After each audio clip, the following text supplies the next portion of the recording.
Shalom, teman-teman dimanapun berada. Kita saat ini bersama-sama bikin podcast dengan Ibu Reni Tumbol. Ya, nah saya akan ceritakan sedikit kenapa podcast ini dimulai. Kami dan juga saya mengunjungi lebih dari 50 kota di Indonesia. Di dalam perjalanan itu saya menemukan banyak sekali anak-anak yang sudah SMA yang dalam tidak mampu secara finansial untuk kuliah, tetapi mereka luar biasa, mereka punya kemampuan akademis yang sangat baik, dan mungkin teman-teman salah satunya di sini. Nah, di situ saya suka bertanya, kenapa tidak kuliah? Nah, banyak sekali jawabannya adalah mereka tidak tahu, karena tidak ada dana. Yang kedua, tidak tahu mendapat beasiswa dari mana. Nah, kita tahu pemerintah sangat baik memulai beberapa program-program untuk beasiswa yang sebenarnya bisa dijangkau oleh adik-adik atau teman-teman yang ada di daerah tertinggal, terjauh, apakah terdepan. Dan juga buat adik-adik yang mungkin keluarga tidak mampu membayar kuliah. Nah, disinilah kesempatan kita untuk berbincang-bincang dan mendengarkan yang baik. Dan juga insight-insight yang soal-soal yang mungkin yang selama ini mungkin kita tidak bisa tanya kepada siapapun. Nah, saat ini kita akan perkenalkan Ibu Reni Tumbol, teman lama, dan juga mungkin bukan hanya teman, tetapi mentor saya. Kami sudah sama-sama melakukan beberapa hal berkaitan dengan anak-anak muda ya, yang bisa kuliah lagi dan lain-lain. Selamat siang, Bu Reni. Terima kasih Pak Handoko sudah mengundang saya untuk hadir di podcast ini. Saya Dr. Reni Tumbol. Saya sehari-hari sebagai dosen di Fakultas Perikanan dan Ilmu Kelautan Universitas Samratulangi. Kenapa saya di sini? Karena punya kerinduan yang sama dengan Pak Handoko untuk bisa membantu adik-adik para pemuda-pemudi Indonesia yang punya kemampuan secara akademik, tetapi mungkin secara finansial kurang mampu untuk bisa mengenyam ke pendidikan tinggi, baik itu S1, S2 maupun S3. Jadi di sini saya hanya ingin sedikit memperkenalkan beberapa beasiswa yang tersedia bagi mereka yang secara finansial kurang mampu, tetapi secara akademik mampu. Jadi itu kerinduan kami sehingga saya boleh hadir di podcast ini. Dan sedikit saja pengalaman saya studi S2 dan S3 di Australia dengan beasiswa tentu saja, Beasiswa karena ya, kemurahan Tuhan. Ya, itu Pak. Kemudian ada sedikit pengalaman saya sehingga saya punya pengalaman tentang beberapa beasiswa yang tersedia yang disiapkan oleh pemerintah, terutama karena saya pernah menjabat sebagai deputi wakil rektor bidang kemahasiswaan dan alumni di Universitas Samratulangi. Di Manado ya, Bu ya? Iya, di Manado. Dan sekarang saya sebagai kepala urusan internasional atau Director of International Affairs Office of Samratulangi University di Manado. Mantap Bu, mantap Bu. Ya, jadi ada pengalaman dalam negeri dan sedikit luar negeri dengan beasiswa yang tersedia. Kebetulan juga saat ini saya mengelola beasiswa yang disiapkan oleh pemerintah Indonesia untuk mahasiswa S1 yang mau studi selama 1 semester di luar negeri. Terima kasih. Jadi terima kasih, itu sedikit perkenalan dari saya. Ya. Nah, buat teman-teman ya, Bu Reni ini spesial kenapa? Satu, tadi dia sudah sampaikan hatinya ya, hatinya buat dia anak-anak yang bisa kuliah walaupun tidak punya biaya. Dan Bu Reni ini contoh sampai bisa S3 ya, sampai beliau itu ahli perikanan, PhD-nya di Australia, di Tasmania ya Bu ya. Ya. Dan semua master di Tasmania dan PhD di University of Queensland, Brisbane. Dan semua karena beasiswa ya Bu ya. Ya betul. Iya. Makanya saya ingin share dengan yang lain juga bagaimana bisa mendapatkan pendidikan secara gratis, Pak. Oke, pendidikan secara gratis nih teman-teman ya. Nah, kita mulai masuk nih, kita korek dari Bu Reni nih. Gimana ya bisa zaman sekarang pendidikan bisa gratis gitu ya. Apalagi punya kemampuan akademik yang luar biasa. Nah, yang Ya, pertama, betul. Ibu, saya dengar ya, pemerintah itu memberikan bantuan beasiswa namanya KIP kuliah ya, Bu ya. Yes. Iya, bisa jelaskan sedikit, Bu, apa itu KIP kuliah itu? Mungkin banyak Oke, yang tidak tahu. Kartu Indonesia Pinter atau KIP Kuliah. Oke, Kartu Indonesia Pinter Kuliah yang diberikan oleh pemerintah lewat Kementerian eh, Pendidikan dan Kebudayaan, Ristek Dikti. Itu manfaat dari KIP Kuliah ini adalah memberikan jaminan biaya pendidikan yang dibayarkan langsung ke perguruan tinggi yang berdasarkan akreditasi program studi tentu saja. Selain itu bantuan biaya hidup yang juga diberikan tiap bulan, oke, sebesar Rp700.000. Jadi sudah tidak bayar biaya studi yang bisa sampai berjuta-juta, kalau fakultas kedokteran puluhan juta, Wow, luar oke. biasa ya. Begitu juga mendapatkan biaya hidup 700.000 per bulan. Oke. Jadi kira-kira seperti itu, itulah KIP kuliah. Jadi ada dua ya, Bu, yang saya dengar komponen yang bisa dibiayai. Satu adalah biaya kuliah 100% ya, Bu ya. Ya, betul, Sampai 100%. kedokteran pun 100% ya, Bu ya. Iya. Ah, Dan dari biaya yang ditanggung untuk KIP kuliah itu termasuk di dalamnya, jadi biaya SPP yang kita kenal dengan SPP. SPP, Iya. kemudian biaya wisuda, Wow. kemudian biaya jasa alma mater kalau ada, atau baju Iya. praktikum, biaya pendukung lain seperti KKN, PKL, magang, dan kegiatan pembelajaran dan penelitian. Semua Ya. ditanggung, jadi tidak boleh membayar apapun selama Wow. kuliah.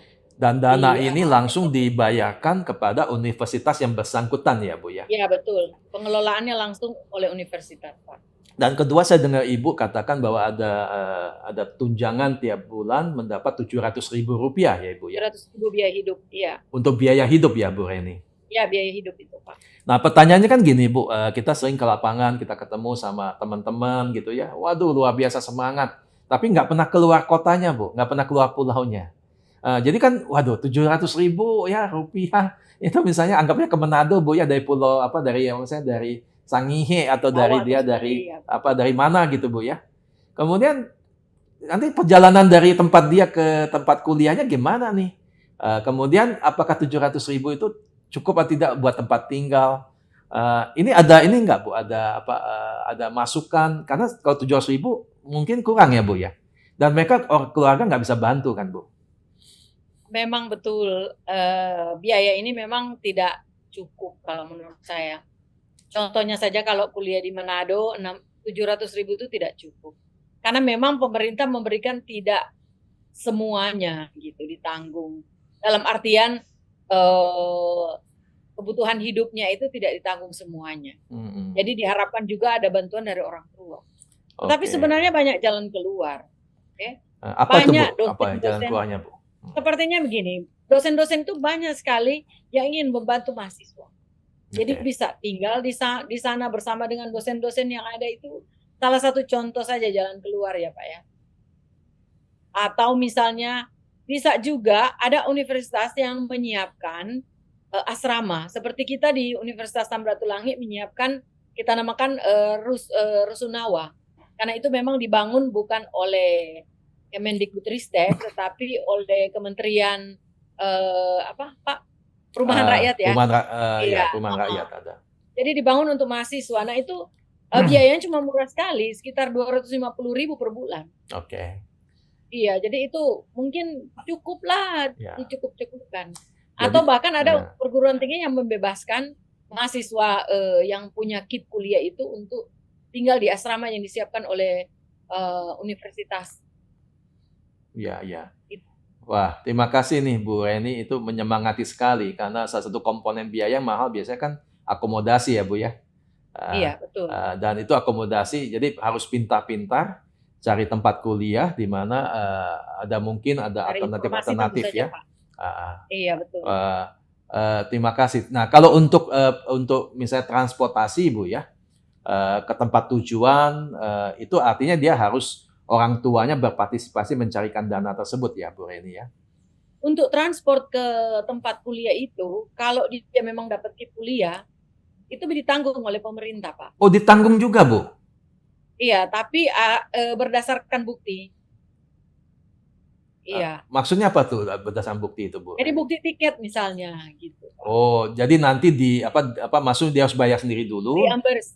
nanti Iya, diganti ya Bu ya, sesudah iya sampai ya. diganti. Betul, Pak. Wow, luar biasa. Jadi friends ya, teman-teman yang ada di lapangan yang mendengar ini luar biasa.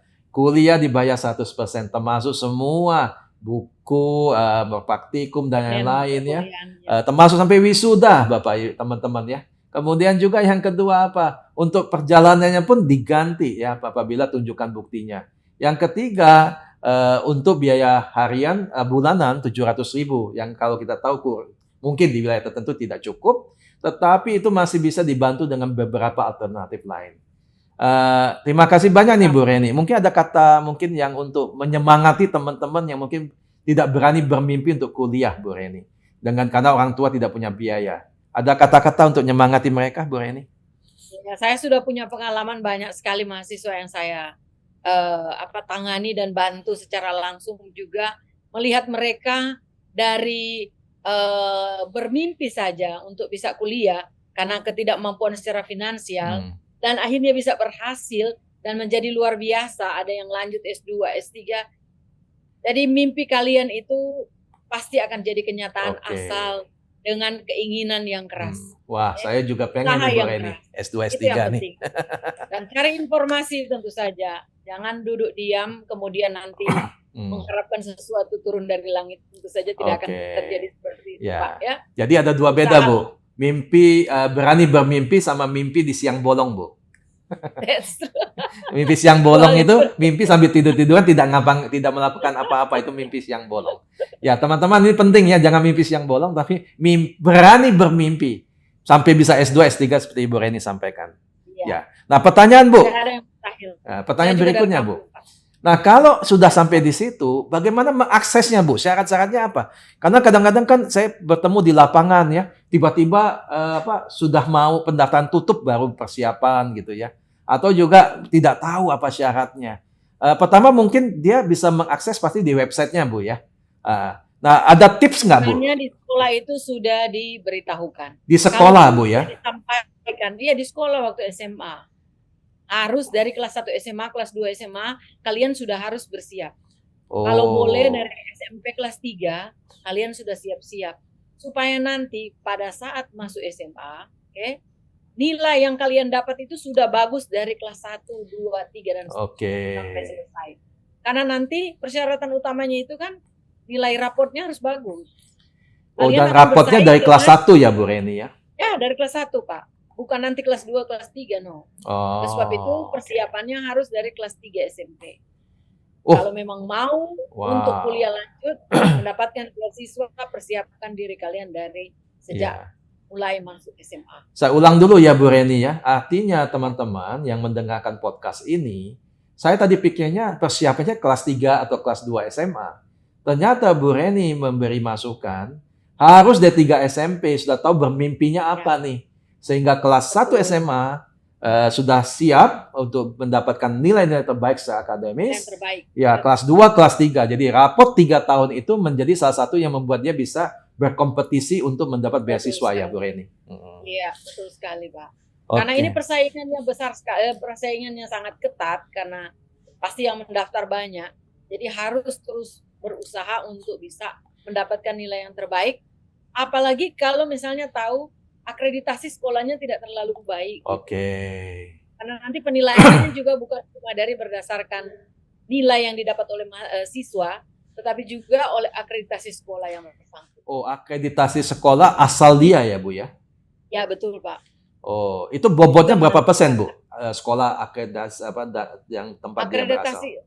Saya kurang tahu tepatnya berapa Pak, tapi at the end kalau Anda punya pesaing yang sama, nanti penilaiannya untuk membedakan dua orang ini nanti pada akreditasi sekolahnya. Baik.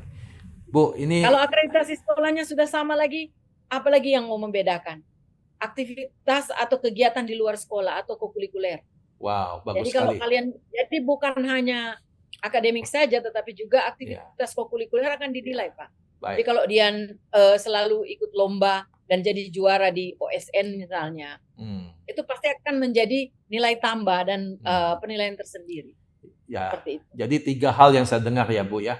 Satu adalah akademis kan itu di dalam pengaruh yang bersangkutan ya. Dia bisa Ya, belajar, persiapkan dengan baik. Yang kedua kalau sekolah kan mereka nggak bisa apa-apa ya Bu ya. iya betul. Tapi yang ketiga tadi yang menarik Ibu katakan, kokurikuler. Iya, Kepemimpinannya, ikut OSIS ya Bu kali betul ya, ikut sekali. Iya, perlombaan, betul. aktivitas kesenian, mungkin olahraga, begitu ya Bu ya? Debat bahasa Inggris, Dapat bahasa Inggris, speech, ya. yang seperti itu Mantap, sangat mantap. menentukan. Nah Bu, ini terakhir Bu. Menurut Bu Reni, apa yang membuat anak-anak itu gagal mendapatkan akses atau diterima untuk dapat beasiswa yang KIP kuliah? Dan apa mungkin untuk sesi akhir ini apa advice-nya Bu? Oke, mungkin yang pertama, mereka tidak mendapatkan akses karena tidak mendapatkan informasi, terutama yang tinggal mungkin jauh ya di pelosok misalnya. Kalau gurunya tidak memberitahukan, dia tidak punya informasi, itu pertama. Kedua, karena ya memang mungkin kekurangan kemampuan secara akademik untuk Ya, bisa bersaing dengan teman-teman yang ada di kelasnya atau di ya, sekolahnya. Karena nanti berdasarkan akreditasi sekolah akan ditentukan berapa persen dari siswa kelas 3 itu yang bisa mendaftar untuk KIP oke, kuliah. baik, baik. Gitu, Pak. Iya. Ya, Kalau akreditasinya A, bagus, 100% bisa semua mendaftar. baik, baik. Itu Wah, salah satu contoh, Pak. terima kasih banyak Bu Reni. Jadi lebih banyak bertanya ya, lebih Ya, banyak mencari informasi. jangan malu bertanya sesat di jalan ya Bu Reni ya. Apalagi sekarang kan semua informasi sangat mudah untuk didapatkan, Pak. Betul, betul Jadi sekali. tinggal salah sendiri mungkin ya, kalau Ya, tidak dapat informasi ya. seperti ini. Oke. Kira-kira kalau misalnya dia sudah sampai persiapkan 3 tahun ya, SMA kelas 1, kelas 2, kelas 3, di bulan apa paling penting untuk mereka mempersiapkan semua untuk kemudian pendaftarannya di bulan apa Bu biasanya? Oke, pendaftaran itu dimulai bulan Januari. Januari Oke. Bu ya?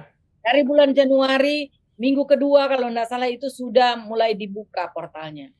Tapi pendaftaran sekolah sudah dimulai dari Desember tahun sebelumnya, Pak. Oke. Jadi Ya, kalau di jadi afirmasi sekolah setelah itu mendaftarkan Desember ya? dulu anak-anaknya, ya siswa-siswanya, baru siswanya mendaftar sendiri di portalnya. Nanti minggu kedua bulan Februari itu sudah ada penetapan. Jadi Oh, memang cepat dari sekali Bu ya? awal, iya tidak menunggu sampai mereka lulus. Ya, ya, ya. Gitu. Baik, baik. Baik, terima kasih sekali Bu Reni. Pendaftarannya Pak itu, Ya. minta maaf, pendaftarannya itu sampai bulan Oktober.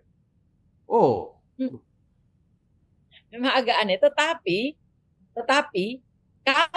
kalau yang sampai Oktober itu untuk pendaftaran mandiri, seleksi mandiri. Kan mandiri. seleksi masuk perguruan tinggi itu ada nasional, ada 2, Hmm, berdasarkan nilai raport, kedua berdasarkan ujian tulis kalau sekarang sudah pakai komputer, kemudian seleksi mandiri. Tetapi untuk seleksi mandiri, tidak semua perguruan tinggi memberikan akses atau memberikan beasiswa KIP kuliah. Jadi cuman yang 2 nasional ini yang paling bisa menerima KIP kuliah. Baik, baik. Itu berarti pendaftarannya dari awal, Pak. Dari Awal Desember dari sekolah, Januari dari pribadi Januari ya. dari siswa sampai Oke, baik, Februari. baik. Ya. Terima kasih banyak Bu Reni. Jadi teman-teman, Sama-sama, terima Pak kasih Joko. banyak, ini sangat berharga untuk apa yang Bu Reni sampaikan. Dan kita berharap bahwa ini menjadi berkat buat banyak orang ya Bu Reni. Ya, betul. Jadi teman-teman yang mendengar podcast ini adalah satu bagian melihat secara mendalam dengan singkat tentu saja bagaimana teman-teman berani bermimpi. Bahasa Inggrisnya dare to dream ya, tapi bukan mimpi di siang bolong. Bahwa kalau keluarga, orang tua tidak mampu secara ekonomi untuk membiayai, ada peluang di sini, ada alternatif yang Tuhan bisa berikan dan memberkati kalian.